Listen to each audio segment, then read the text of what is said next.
Muy buenas noches, público que nos acompaña el día de hoy. Tenemos la presencia de varios especialistas en las ciencias sociales que nos ayudarán a resolver un grupo de dudas que surgieron a partir de jóvenes estudiantes de institutos nacionales que realizaron una serie de preguntas que el día de hoy vamos a tener a bien contestar. Para ello, tenemos presente a las siguientes personas. Empecemos por el profesor de Ciencias Sociales, Kevin Osoy. Buenas noches. Eh, Mucho gusto.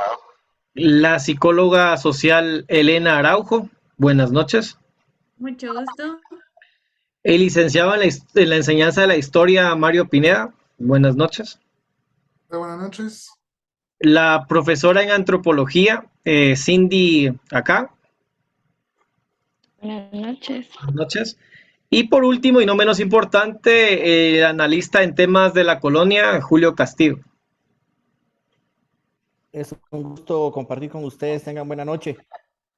Bien, de mi parte, pues represento a la comunidad de analistas sociales. Mi nombre es David Coronado, comunicador social. Entonces vamos a tener a bien empezar la serie de preguntas en las cuales vamos a generar una para cada uno de nuestros especialistas, recordándoles que se ha venido a reunir preguntas de varios estudiantes de nivel medio y estaríamos con respecto a esas preguntas para que las conteste. Entonces, la primera sería para el profesor Kevin Osoy. La pregunta que le generan es, ¿hasta qué grado y bajo qué formas principales cree usted que sigue afectando nuestro pasado colonial a nuestro presente? Buenas noches a todos. Las consecuencias negativas de la colonización abarcan desde el aspecto demográfico hasta los culturales y económicos. En este último aspecto resalta la dependencia de las naciones al no poder explotar su máximo potencial financiero. También regresando a lo cultural, el europeo erradicó totalmente la ideología del indígena, sobre todo su religión. Lo que podemos ver hoy en día es un movimiento que creó el gobierno de El Salvador en cuanto años anteriores sacó la iglesia protestante de su país y este año está sacando, o mejor dicho, ya sacó la religión católica para regresar a la ideología nativa. Se podría decir que hoy en día todavía se ve un tipo de colonialismo moderno, ya que no se ha acabado del todo.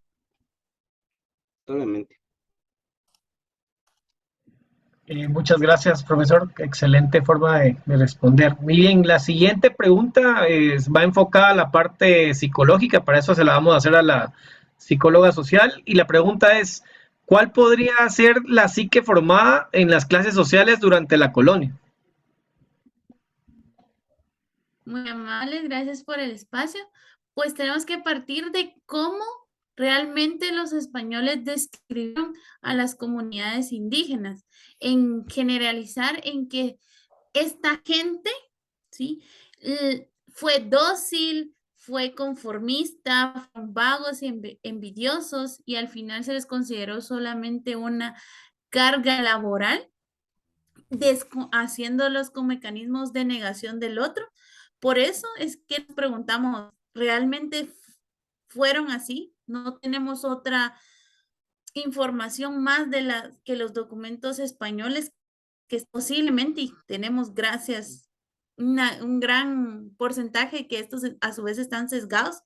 Por lo tanto, estos crearon una sola necesidad de supervivencia física y emocional frente a la precariedad, frente al que se enfrentaban a los españoles. Tanto así que estos ataques existenciales se juntan y contrarrestan de forma que, ¿qué sucedió realmente en los bastidores? No lo sabemos. ¿Qué características positivas resaltaron?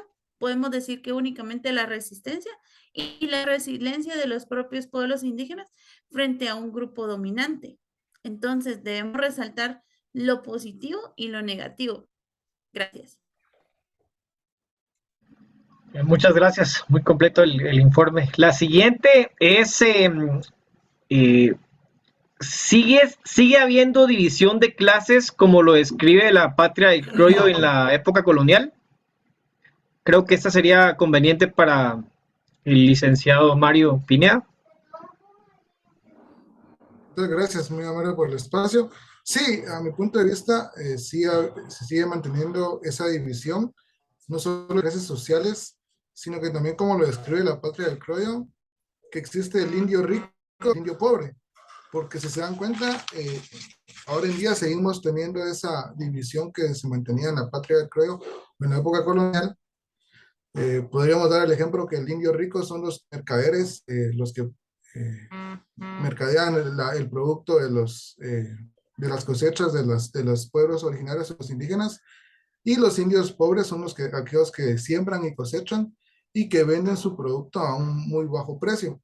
Entonces, esa división se sigue marcando, se sigue viendo incluso en nuestros días, y que lastimosamente no hay manera que pueda erradicarse.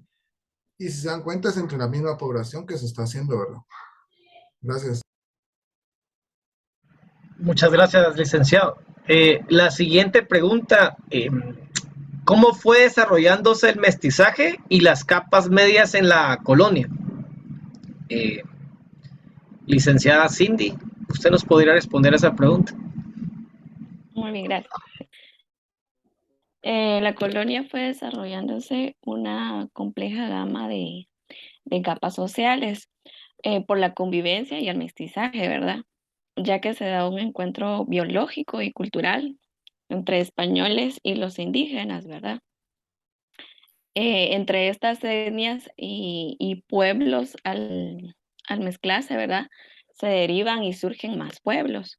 Entre los elementos raciales más importantes están los indios, los españoles o peninsulares y los negros, ¿verdad?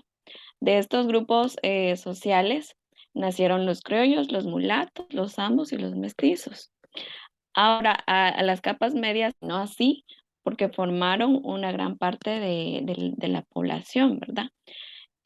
Formaban principalmente los mestizos, pues era un grupo desde un principio como que abandonado, pues no eran ni siervos libres, pero tampoco esclavos, ¿verdad? Tampoco eran grandes señores con riquezas, ni heredaban tierras, ni poder, ni nada. Entonces era una sociedad de trabajadores libres y así fue como se fue formando las capas medias, altas medias rurales y urbanas, ¿verdad? Entre otras, solamente. Muchas gracias, muy amable. Y por último, pero no menos importante, el especialista en temas de la colonia, pues una pregunta que le surge a los jóvenes es, ¿cuántos años duró la colonia en Guatemala realmente? Julio. Buenas noches. Gracias por el espacio que se me brinda para poder hablar acerca del proceso de colonización. Es un proceso muy extenso. Duró una cierta cantidad de años en las cuales la época colonial se puede decir que es un término que se refiere a la colonización del territorio guatemalteco y propiamente de sus habitantes, los cuales eran indígenas en ese entonces. Y básicamente fue por representantes de los reyes de España como parte de su proceso de colonización en América. España mantuvo bajo su control estos territorios. Se puede dar a conocer desde 1519 hasta 1821. Pero sin embargo es necesario recordar y aclarar que la independencia de Nueva España pues se inició en 1810 y declarada formalmente por el Congreso de Chilpancingo en 1813, bajo el nombre de América Septentrional. Es un dato bastante curioso que mucha gente hasta en nuestros días no tiene muy claro, ¿verdad? Entonces, ese periodo colonial en Guatemala duró casi 300 años. Se puede decir directamente que Guatemala fue en la Capitanía General, que a su vez dependía del Virreinato de Nueva España, el cual es hoy territorio mexicano. Gracias. Muy bien, muchas gracias, licenciado. Pues entonces es así como terminamos esta transmisión, de la cual podemos obtener bastante información muy importante de nuestros destacados panelistas, en donde pudimos pasar desde saber el tiempo exacto en que la colonia pasó, hacia cómo la psicología se puede aplicar desde varias formas. Vimos cómo la parte antropológica es importante, la visión de una licenciada, de un profesor, es bastante importante, y con esto pues ya tenemos nosotros bastante material para poderlo compartir con los grupos de jóvenes que nos preguntaron. Les agradezco mucho su participación y espero no sea la última vez que nos veamos. Entonces, con esto sería todo y muchas gracias. Feliz noche.